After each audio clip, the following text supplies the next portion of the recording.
आज मी तुम्हाला दाखवते कोबीची वडी कशी करायची आणि ती पण एकदम सोप्या पद्धतीने। सुरुवात करूया। गॅस सुरू करूया। आपण घेऊया 2 टेबलस्पून तेल। तेल गरम झाले का बघूया। थोडीशी कोथिंबीर घालून बघूया म्हणजे कळेल। अजून थोडं गरम व्हायला पाहिजे। तेल गरम झालेलं आहे। आता आपण यात घालूया आलं लसूण हिरवी मिरचीचा क्रश 1 टेबलस्पून आणि त्यात घालतोय आपण कोथिंबीर। थोडंसं मिक्स करायचंय। आता आपण यात घालूया कांदा बारीक चिरलेला। मी 2 कांदे घेतलेले आहेत। त्यानंतर मीठ चवीप्रमाणे। त्यानंतर इथे मी कोबी चिरून घेतलेले, साधारण पाव किलो कोबी होता। कोबी शिजून द्यायचं आणि कोबी शिजल्यावर मग आपण पुढची कृती करूया। तोपर्यंत वाट बघूया।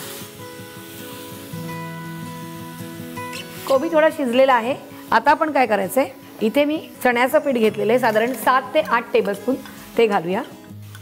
1 टीस्पून मिक्स मसाला म्हणजेच आपला साठवणीतला मसाला आणि आता यात मी घालते अर्धा कप पाणी। हे आता छानपैकी मिक्स करायचंय। म्हणजे आपल्याला आता करायचंय पिठलं करायचंय, पण त्याचा असा गोळा पूर्ण फिरला पाहिजे इथपर्यंत आपल्याला ढवळायचंय ते। ह्याचा छानपैकी गोळा झालेला आहे। आपण गॅस बंद करूया। आपण इकडे एक ट्रे घेतलेला आहे, त्याला आपण थोडंसं तेल लावून घेऊया।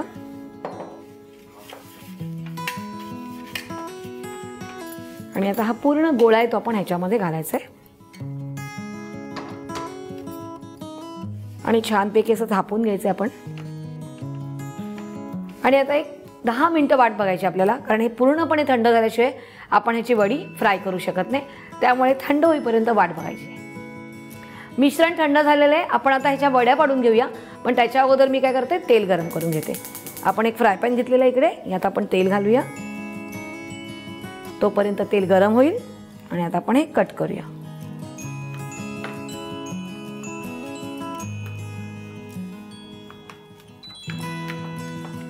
तेल तापलेलं आहे। आता आपण ह्या वड्या ज्या केलेल्या आहेत त्या ह्याच्यात घालूया आणि छान अशा एका साईडने होऊन द्यायच्यात आणि मगच त्या पलटी करायच्यात। आणि अशा प्रकारे आपण ह्या सगळ्या वड्या तळून घ्यायच्यात। ते एका साईडने व्यवस्थित झाल्यावरती आपण त्याला पलटणार आहोत। एका साईडने झालेल्या आहेत। आता आपण ह्या पलटी करून घेऊया आणि आता हे दुसऱ्या साईडने पण छान असं गोल्डन ब्राऊन होईपर्यंत तळून घ्यायचे। आणि नेहमी आपण जेव्हा वडीचे प्रकार करतो तेव्हा शॅलो फ्राय करायचे। डीप फ्राय केलं की काय होतं, चण्याचं पीठ वगैरे गरम गरम तेलातनं बाहेर पडतं। त्यामुळे नेहमी शॅलो फ्रायच करायचं।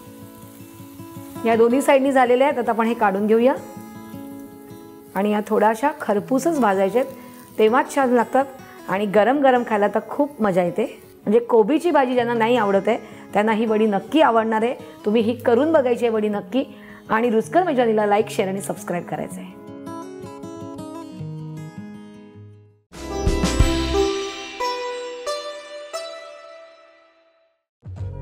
आज मी तुम्हाला stuff cabbage roll with gravy दाखवणार आहे। चला तर सुरुवात करूया। इथे मी कोबी घेतलाय आणि तो बघा असा ओपन करून घेतलेला आहे। पूर्ण पानं 7-8 तरी पानं आहेत, तर ती आपण ह्यात घालूया आणि ह्याच्यावर आपण गरम गरम पाणी घालणार आहोत। हे असेच भिजत ठेवायचे जेणेकरून ती पानं जी ती थोडीशी मऊ होतात, कारण आपल्याला तो रोल बांधता आला पाहिजे। आता आपण स्टफिंग बनवून घेऊया आणि घेऊया 2 टेबलस्पून तेल। सगळ्यात प्रथम आपण टाकूया आलं आणि लसणाची पेस्ट। त्यानंतर थोडीशी कोथिंबीर। गॅस कमी करायचा आहे। इथे मी सोयाबीन घेतलेले आहेत आणि ते उकडून मिक्सरमधनं थोडेसे क्रश करून काढलेले आहेत, ते घेतलेत। त्यानंतर अर्धा वाटी फ्लॉवर बारीक चिरलेला आहे, अर्धा वाटी गाजर बारीक चिरलेला, 1 सिमला मिरची बारीक चिरून, मीठ चवीप्रमाणे, 1 टीस्पून लाल तिखट, 1 टेबलस्पून पावभाजी मसाला, अर्धा टीस्पून धणा पावडर, पाव टीस्पून हळदी पावडर। आता हे सगळं मिक्स करायचंय। छान असं शिजवून घ्यायचंय। त्यामुळे आता आपण पाणी ऍड करूया। यात थोडंसं पाणी घालूया, साधारण अर्धा कप तरी घालायचंय आणि पूर्णपणे शिजवून द्यायचंय।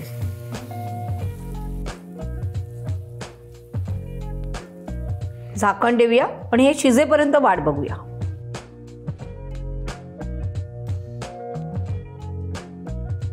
बघूया स्टफिंग तयार आहे का. छान असं झालेलं आहे. तेव्हा आपल्याला आधी ह्याच्यात बटाटा पण घालायचा आहे. मी इकडे 2 बटाटे घेतलेली, उकडून घेतलेली आहे, सालं काढली आहे. आता तो मॅश करूया बटाटा. बटाटा थोडासाच घ्यायचा आहे, जेणेकरून थोडंसं बाइंडिंग येण्यासाठी. आता हे झालेलं आहे. हे बघा छान असं झालेलं आहे, सुक्कं पण झालेलं आहे. तर आपण आता हे प्लेटमध्ये काढून घेऊया. आपण जो व्हेजिटेबलचा खिमा बनवलेला आहे, आतलं स्टफिंग ते रेडी आहे आपलं. ते थंड होऊन द्यायचं आहे. तोपर्यंत आपण ग्रेव्ही करून घेऊया. आपण ह्यात घालतोय 1 टीस्पून तेल आणि 1 टीस्पून साजूक तूप घेतोय. आता आपण ह्यात घालूया थोडीशी कोथिंबीर आणि त्याच्यावर हे वाटण आहे. 1 कांदा आणि 1 टोमॅटो ह्याचं वाटण आहे, ते आपण ह्यात घालूया. जरासं परतून घ्यायचं आहे आणि लगेचच आपल्याला ह्याच्यात सगळे मसाले घालायचे आहेत. यात घालूया आपण 1 teaspoon red chilli powder, 1 teaspoon pavbhaji masala, पाव टीस्पून हळदी पावडर, 1 टीस्पून धणा पावडर, मीठ चवीप्रमाणे आणि ह्यात येणार आहे 3 टेबलस्पून काजूची पावडर. हे छानपैकी मिक्स करून घ्यायचं आहे. गॅस कमी करायचा आहे. थोडंसं पाणी आणि याच्यावर झाकण द्यायचंय आणि हे मंद विस्तवावर होऊन द्यायचे. ग्रेव्ही होते तोपर्यंत आपण हे रोल करून घेऊयात. आपण हे पाण्यात भिजत ठेवलेले गरम पाण्यात, ते आपण आधी काढून घेऊया. छान असे मऊसर झालेले आहेत ते. आता आपण हे कोबीचं पान घ्यायचंय आणि हे जरा इथून मध्ये हा जो दांडा आहे तिथे कट करायचंय.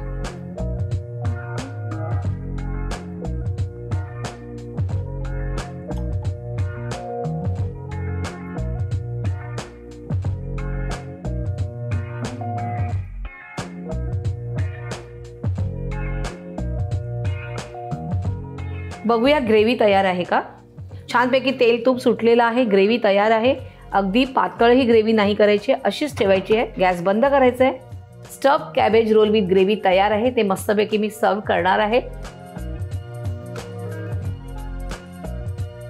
तर तुम्ही ही रेसिपी नक्की करून बघायची आहे, मला कमेंट्समध्ये कळवायचे आहेत. आणि अशाच छान छान रेसिपीसाठी रुचकर मेजवानीला लाईक, शेअर आणि सबस्क्राईब करायचं.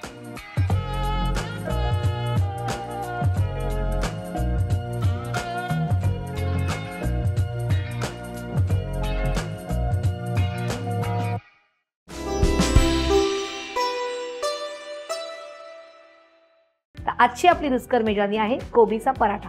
आधी आपण पराठ्याचं स्टफिंग करून घेऊया. 2 चमचे तेल,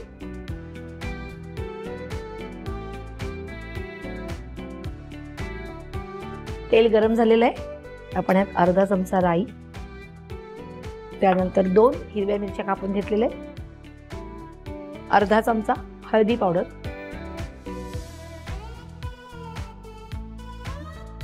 थोडी राई तडतडून द्यायची. आता आपण ह्यात 2 कांदे बारीक चिरून घेतले ते घालतोय. त्यानंतर थोडीशी कोथिंबीर, मीठ चवीप्रमाणे. थोडंसं परतून घ्यायचंय. कांदा थोडासा होऊन द्यायचंय. पूर्णपणे पण कांदा शिजून द्यायचा नाहीये. आता आपण ह्यात बारीक चिरलेला कोबी घेऊया. साधारण 2 कप घेतलंय आणि हे व्यवस्थित मिक्स करून घ्यायचंय. पूर्णपणे कोबी शिजवायचा नाहीये. झाकण देऊन फक्त 5 मिनिटं वाट बघायची.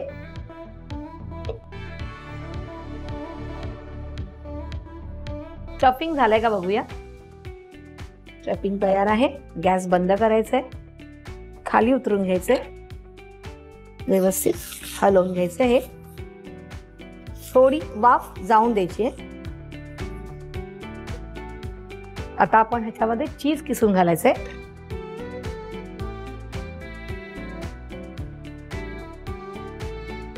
आता आपण हे मिक्स करून घेऊया. कारण चीज जर तुम्ही शिजवताना घातलं तर कढईला ते खाली लागतं, म्हणून ते आपण उतरवल्यावरती चीज घालायचं. चीजच्या ऐवजी तुम्ही पनीरही यूज करू शकता. आणि आता आपण हे एका बाउलमध्ये काढून घेऊया. ही आमची कोथिंबीर आहे ती घालूया.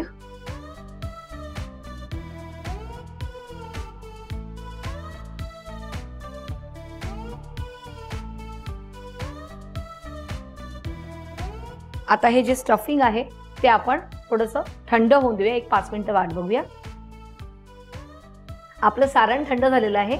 आता आपण पराठा लाटायला घेऊया. आपण नेहमी जशी चपातीला लागते तशी कणिक मळून ठेवलेली आहे. आपण इथे गॅस चालू करूया.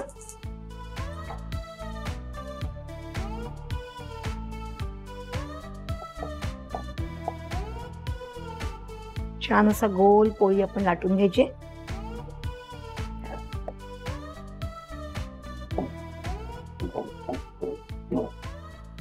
त्यानंतर आपण हे जे सारण केलेलं आहे ते आपण सारण घालणार आहोत.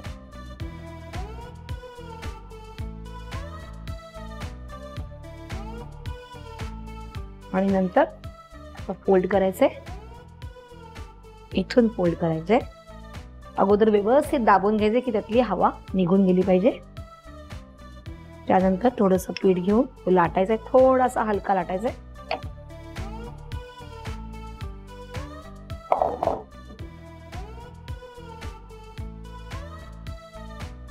एका बाउलमध्ये मी इकडे तेल घेतलेलं आहे. तर आता आपण काय करूया, पराठा थोडासा भाजून घेऊया.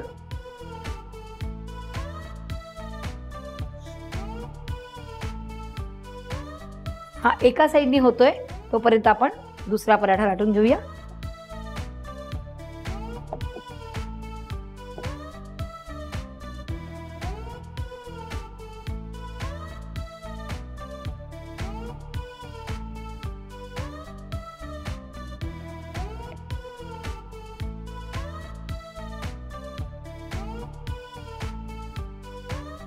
हा झालाय का बघूया.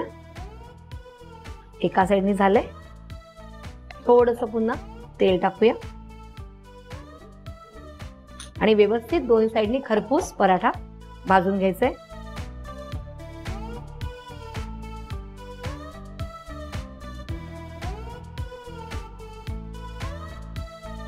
हा पराठा दोन्ही साईडनी झालाय. आपण हा काढून घेऊया. हा पण झालाय का बघूया. हा पण झालाय. आता आपण हाही काढून घेऊया. आपले कोबीचे पराठे तयार आहेत.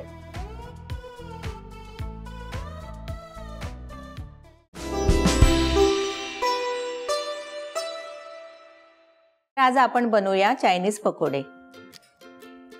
एक मोठा बोल बारीक चिरून घेतलेला कोबी आहे हा. नंतर बारीक चिरलेली कांदा पात, बारीक चिरलेला गाजर आणि बारीक चिरलेली सिमला मिर्च. आणि ह्यात आपण घालणार आहोत मसाले. पहिल्यांदा आलं लसूण पेस्ट घालू 1 टेबलस्पून. आता 1 टेबलस्पून हिरवी मिरची मी घेते. हे सोया सॉस घेतलंय मी 1 टेबलस्पून. रेड चिली सॉस आहे 1.5 टेबलस्पून. मिरी पावडर आहे 1 टीस्पून. मीठ स्वादानुसार. आणि कलर तुम्हाला हवा असेल तर तुम्ही कलर घेऊ शकता आणि नाही घेतला तरी चालेल. 1 पाव टीस्पून मी कलर घेते. हे सगळं आपण आता मिक्स करूया.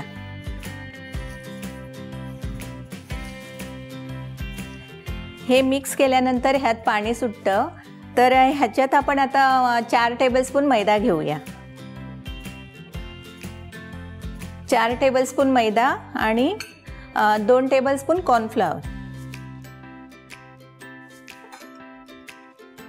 आणखीन एक सांगायचं म्हणजे जर तुम्हाला जास्ती क्रिस्पी हवं असेल तर तुम्ही तांदळाचं पीठ पण घेऊ शकता. 1 टेबलस्पून त्याच्यात तांदळाचं पीठ घालू शकता. त्याच्यामुळे त्याला क्रिस्पीपणा जास्ती चांगला येतो. हे मिक्स करताना आपल्याला जर असं वाटलं की त्याच्यात पाणी आहे तर तुम्ही आणखीन थोडा मैदा आणि कॉर्नफ्लॉवर पण मिक्स करू शकता. ह्याच्यात मी अजिनोमोटो अजिबात वापरलेला नाही आहे, कारण अजिनोमोटो हा ऑप्शनल आहे. तुम्हाला पाहिजे तर तुम्ही वापरू शकता. आता हे आपलं मिक्सिंग झालेलं आहे. मिक्सिंग म्हणजे त्याचे छोटे छोटे गोळे बनवता येईल एवढं मिक्सिंग आपण करायचं. असे छोटे छोटे आपण गोळे बनवायचे. हे मुलांना पकोडे छान आवडतात आणि गरम गरम तर ते खायला खूपच छान लागतात. सॉस बरोबर वगैरे तुम्ही त्यांना ते खायला देऊ शकता. गोळे तयार झालेले आहेत. तेल आपलं तापलेलंच आहे. तर आपण आता हे गोळे तळून घेऊया.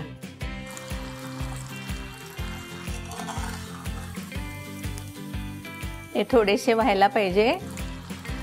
आता हे चायनीज पकोडे होतच आहेत आपले. आणि थोडासा ब्राऊन रंग आला की आपण हे काढायचे. तुम्हाला एकदम लाल भडक कलर हवा असेल तर तुम्ही कलरचं प्रमाण वाढवू शकता, कारण मुलांना आजकाल कलर एकदम भडक दिसला की त्यांना खूप टेस्टी वाटते, म्हणून मुलांच्या आवडीसाठी तुम्ही कलर जास्ती घातला तरी चालेल. आता हे चायनीज पकोडे सगळे तळून झालेले आहेत आणि कलर पण मस्त आलाय. तर असे हे आपले चायनीज पकोडे तयार झालेले आहेत.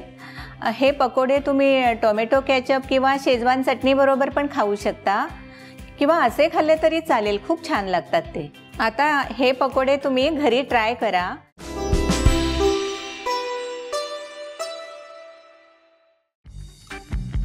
कोबीचं भानवळं. सगळ्यात आधी एका मोठ्या बाउलमध्ये 2 कप चिरलेला कोबी घ्यायचा आहे. हा कोबी जाडसरच चिरायचा आहे. 1 कप चिरलेला कांदा, 2 बारीक चिरलेल्या मिरच्या, अर्धा टीस्पून हळद, 1 टेबलस्पून मिरची पावडर, 1 टेबलस्पून धणे जिरे पावडर, 1 टीस्पून गोडा मसाला, एका लिंबा एवढा गुळाचा खडा घ्यायचा आहे, 1 टीस्पून किसलेलं आलं, चवीप्रमाणे मीठ घालायचं आहे, पाव टीस्पून खायचा सोडा. आता आपण 1 टेबलस्पून एवढं तेल घालायचं आहे. तेल घातल्यानंतर आता हे सगळं आपल्याला छान मिक्स करून घ्यायचं आहे. ह्यात जो गूळ घातला होता आपण, त्या गुळाचा खडाही छान मिक्स झाला पाहिजे. कांद्याला मिठामुळे पाणी सुटणार आहे. छान मिक्स झालेलं आहे. आता आपण ही पाव कप एवढी बारीक चिरलेली कोथिंबीर घालून घेणार आहोत. पुन्हा सगळं छान मिक्स करूया. इथे 2 कप बेसन घेतलं आहे, तो घालून घेऊया. बेसन घातल्यानंतर आपण हे सगळं पुन्हा मिक्स करायचं आहे आणि जेवढं लागेल तेवढंच पाणी आपण ह्यात घालायचं आहे. थोडं थोडं करून आपण पाणी घालणार आहोत.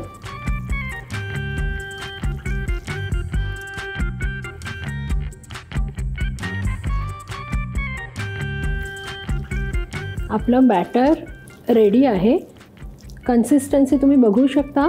भजी करताना जसं आपण पीठ करतो त्याच्यापेक्षा थोडंसं पातळ असं आपण हे पीठ बनवून घेतलेलं आहे. गॅस ऑन करूया. 2 टेबलस्पून एवढं तेल घालूया आपण. थोडंसं जास्त तेल लागतं. हा जो पॅनचा बेस आहे तो सगळा कव्हर झाला पाहिजे. तेल गरम झालेलं आहे. आता हे जे आपलं बॅटर आपण बनवलेलं आहे भानवळ्याचं, ते सगळं ह्याच्यात घालून घेऊया. हे सगळं आपण इव्हनली पॅनमध्ये स्प्रेड करून घ्यायचं आहे आणि मध्यम गॅसवरच आपल्याला हे शिजवायचं आहे. आता आपण ह्याच्यावर झाकण ठेवूया आणि एक साईड पूर्ण झाल्यावर आपण हे उलटून घेणार आहोत. आपलं भानवळं आता एका साईडला शिजतं आहे. हेच जर भानवळं आपल्याला ओव्हनमध्ये करायचं असेल तर 180 डिग्रीवर 30 to 35 मिनिट्समध्ये हे ओव्हनमध्ये सुद्धा आपण बेक करू शकतो. वरून आता हे आपलं भानवळं शिजलेलं आहे. आता आपण ते उलटं करून घेऊया. त्यासाठी थोडंसं तेल घालायचं आहे पॅनमध्ये पुन्हा आणि आता दुसरी साईड करून घेऊया. भानवळं आपण उलटून झालेलं आहे. आता मात्र त्यावर झाकण ठेवायचं नाही आहे. आपलं भानवळं दोन्ही बाजूनी छान खरपूस असं भाजून झालेलं आहे. आता आपण काढून घेऊया. अशा प्रकारे आपलं कोबीचं भानवळं तयार आहे. कशाबरोबरही सर्व करू शकता, टोमॅटो केचप किंवा चहाबरोबर. पण नक्की करून बघा आणि कसं झालं आहे ते मला कळवायला विसरू नका. तर अशा छान छान रेसिपीसाठी पाहत रहा रुचकर मेजवानी. आणि हो, जर सबस्क्राईब केलं नसेल तर जरूर सबस्क्राईब करा. पुन्हा भेटूया पुढच्या भागात.